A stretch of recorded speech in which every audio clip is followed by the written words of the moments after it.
नमस्कार दोस्तों, the exam hacker channel में आपका स्वागत है। दोस्तों, आज हम लोग प्लेनेटरी विंड्स को यहाँ पे स्टडी करने वाले हैं। पिछले वीडियो में हम लोग विंड्स क्या होती है, विंड्स क्यों चलती है और विंड्स का इम्पोर्टेंस क्या है और उनके कितने टाइप्स हैं उसको हम लोग स्टडी किए थे। तो टाइप्स में हम लोग सिर्फ क्लासिफिकेशन देखे थे, कौन कौन से विंड्स के टाइप होते हैं। आज हम लोग एक एक करके थोड़ा एक्सप्लेनेशन देखेंगे, अलग अलग जो टाइप्स ऑफ विंड्स हैं उनकी। तो आज की इस वीडियो में हम लोग देखेंगे जो पहला विंड्स का टाइप था प्लेनेटरी विंड्स, उसको हम लोग इस वीडियो में स्टडी करने वाले हैं। तो दोस्तों, प्लेनेटरी विंड्स को और भी नाम से जाना जाता है। इनका अदर जो नेम है वो है प्राइमरी विंड्स, प्रिवेलिंग विंड्स या परमानेंट विंड्स। ठीक है, तो इनके चार नेम हैं प्लेनेटरी विंड्स, पहला प्राइमरी विंड्स, प्रिवेलिंग विंड्स और परमानेंट विंड्स। देख लेते हैं प्लेनेटरी विंड्स के क्या क्या कैरेक्टरिस्टिक होती हैं। तो सबसे पहले कैरेक्टरिस्टिक होती है कि जो थ्रू आउट ईयर एक ही डायरेक्शन में विंड्स का फ्लो करती है प्लेनेटरी विंड्स। जैसे मान लो मानसून है, तो मानसून आपको जून जुलाई में आपको कहाँ से बहते हुए दिखेगी? इंडिया में कहाँ से आती है? इंडिया में साउथ वेस्ट से आती है। लेकिन यही जनवरी फरवरी में आपको नॉर्थ ईस्ट से फ्लो होती दिखती है। यानी कि जो पूरे साल होती है मानसून विंड्स एक डायरेक्शन में फ्लो नहीं करती हैं। लेकिन ऐसा नहीं है, प्लेनेटरी विंड्स हैं जो एक ही डायरेक्शन में पूरे साल फ्लो करती रहती हैं। ऐसा क्यों करती हैं? क्योंकि जो अर्थ में जो हाई प्रेशर बेल्ट्स हैं और लो प्रेशर बेल्ट्स हैं वो पूरे साल चेंज नहीं होते हैं। जैसे 30 से 35 डिग्री लैटिट्यूड बोथ हेमिस्फीयर में आपको हाई प्रेशर बेल्ट देखने को मिलेंगे और 5 डिग्री नॉर्थ और 5 डिग्री साउथ के बीच में आपको लो प्रेशर बेल्ट देखने को मिलेगा इक्वेटर के पास। तो प्लेनेटरी विंड्स जो होती है हाई प्रेशर बेल्ट से लो प्रेशर बेल्ट की ओर मूव करती है। ठीक है, इसलिए इनका डायरेक्शन पूरे साल एक ही डायरेक्शन में फ्लो करती हैं, क्योंकि इसका ओरिजिन जो होता है हाई प्रेशर बेल्ट में होता है। तो पूरे अर्थ में हाई प्रेशर बेल्ट कहाँ कहाँ है? तो हम लोग प्रेशर वाले बेल्ट में वीडियो में देखे थे कि हाई प्रेशर कहाँ है, 30 से 35 डिग्री नॉर्थ और साउथ दोनों साइड हाई प्रेशर बेल्ट है। फिर आपको 90 डिग्री नॉर्थ यानी कि नॉर्थ पोल में और साउथ पोल में हाई प्रेशर बेल्ट हैं। फिर लो प्रेशर बेल्ट आपको 60 डिग्री से 65 डिग्री नॉर्थ एंड साउथ दोनों हेमिस्फीयर में देखने को मिलेंगे। फिर आपको इक्वेटोरियल रीजन में देखने को मिलेंगे 5 डिग्री नॉर्थ और 5 डिग्री साउथ। तो विंड्स का नेचर होता है कि हमेशा हाई प्रेशर से लो प्रेशर में फ्लो करता है। तो planetary winds high pressure belt यानी 30 से 35 डिग्री नॉर्थ से इक्वेटोरियल की ओर आते हैं और 35 डिग्री नॉर्थ से फिर आपको 60 डिग्री सबपोलर जो लो प्रेशर है वहाँ पे फ्लो देखने को मिलता है। तो इसके कैरेक्टरिस्टिक हो गए।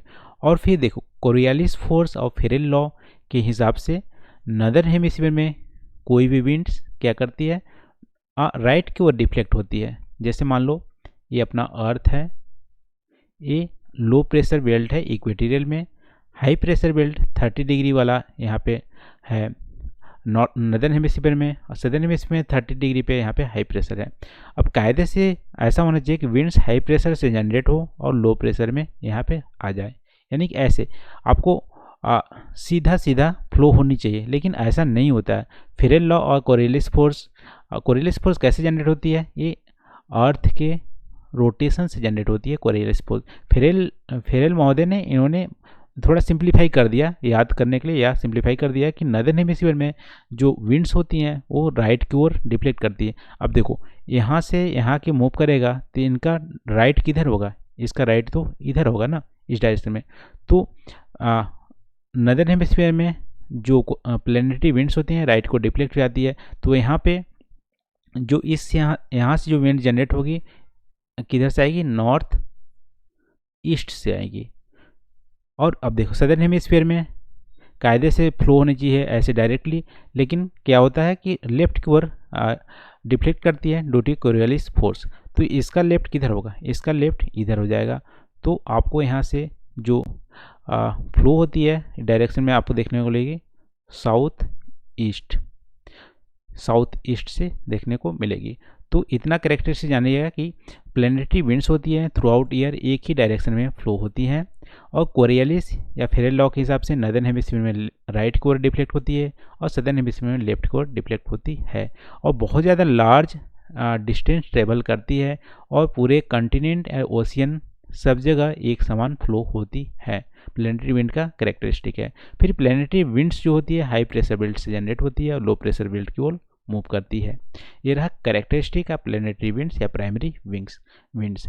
अब देख लेते हैं कि प्लैनेटरी विंड्स कितने होते हैं। टोटल नंबर यदि देखा जाए 6 होते हैं, लेकिन 3 टाइप का प्लैनेटरी विंड्स होते हैं।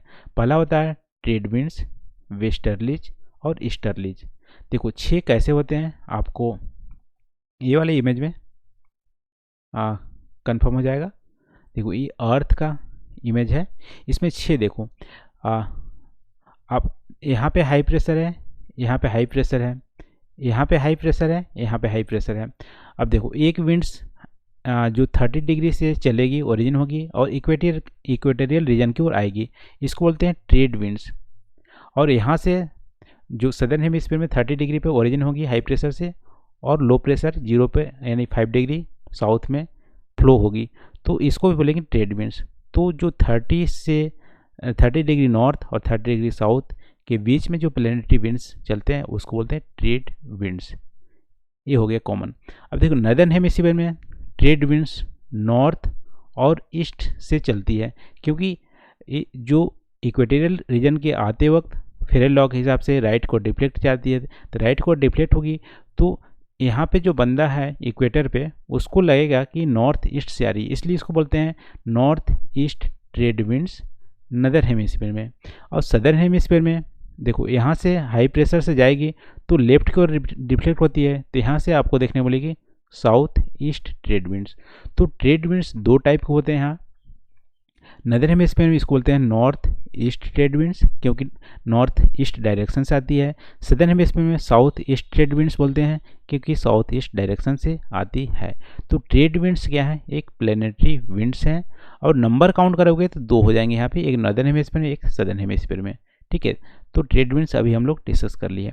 अब देखो जो अगला विंड्स है, यहाँ पे हम लोग देखें 30 से 35 डिग्री नॉर्थ में हाई प्रेशर है, तो 30 से एक विंड्स चली जो इक्वेटोरियल की ओर आई उसको बोलते हैं ट्रेड विंड्स, और 35 से दूसरी विंड जो जाएगी और सब पोलर लो प्रेशर की ओर जाएगी यहाँ पे 60 डिग्री लैटिट्यूड के पास, तो उसको बोलेंगे वेस्टर्लीज।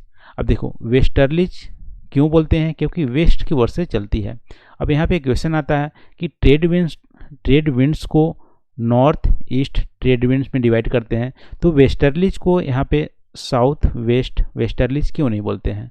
तो इसका रीज़न है दोस्तों कि जो कोरियलिस फोर्स होती है वो पोल पे सबसे हाईएस्ट होती है और इक्वेटर पर 0 होती है, यानी कि पोल से इक्वेटर पर आप आओगे तो कोरियलिस फोर्स डिक्रीज होती है, और कोरियलिस फोर्स डिक्रीज होगी तो विंड का डिफ्लेक्शन भी डिक्रीज होगा, यानी बहुत ज़्यादा डिफ्लेक्शन इक्वेटर पर नहीं देखने को मिलेगा, पोल से बहुत ज़्यादा डिफ्लेक्शन देखने को मिलेगा। तो देखो 30 डिग्री से जो ट्रेड विंड्स चलती है उसमें बहुत ज़्यादा डिफ्लेक्शन देखने को नहीं मिलता है।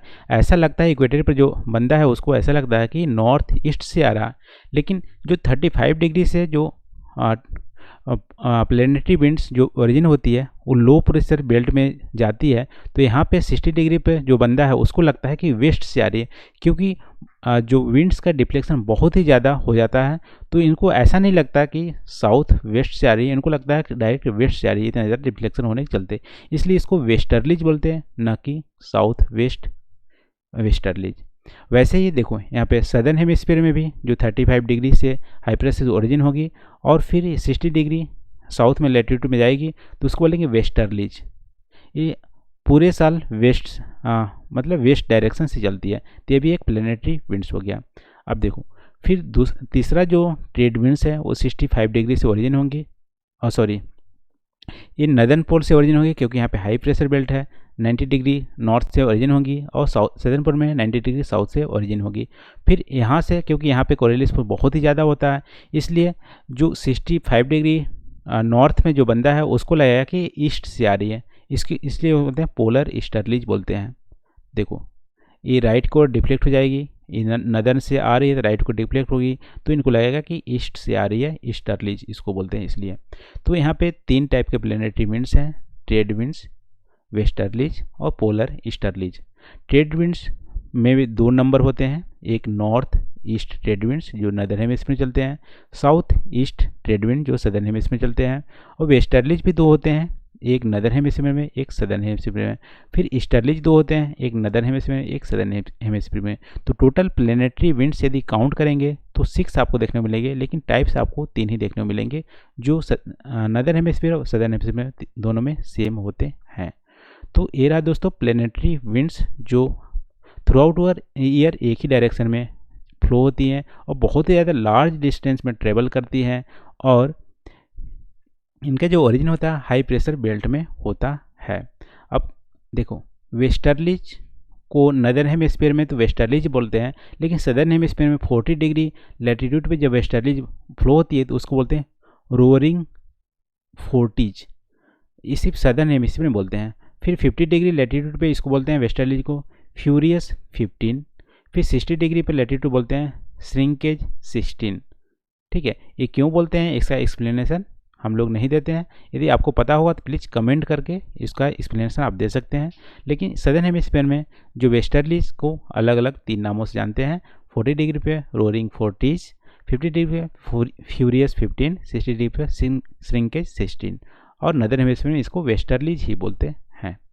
पोलर ईस्टर्लीज पोलर रीजन से आती है इसलिए पोलर बोलते हैं। ईस्टर्लीज ईस्ट डायरेक्शन से लगता है ड्यू टू कोरियोलिस फोर्स, तो इसलिए इसको ईस्टर्लीज बोलते हैं। तेरह दोस्तों प्लेनेटरी विंड्स का एक्सप्लेनेशन। आई होप आपको प्लेनेटरी विंड्स अच्छे से समझ में आ गई होगी, इनके टाइप्स और कैरेक्टरिस्टिक भी समझ में आएगी, ओरिजिन कैसे होता है और कैसे इनका फ्लो होता है, कोरियोलिस फोर्स कैसे अप्लाई होते हैं, ये भी आपको समझ में आ गया होगा। तो आज के लिए बस इतना ही दोस्तों, कमेंट करके ज़रूर बताइएगा वीडियो कैसा लगा। थैंक फॉर वॉचिंग, मिलते हैं अगले वीडियो में नए टॉपिक के साथ। Thank you.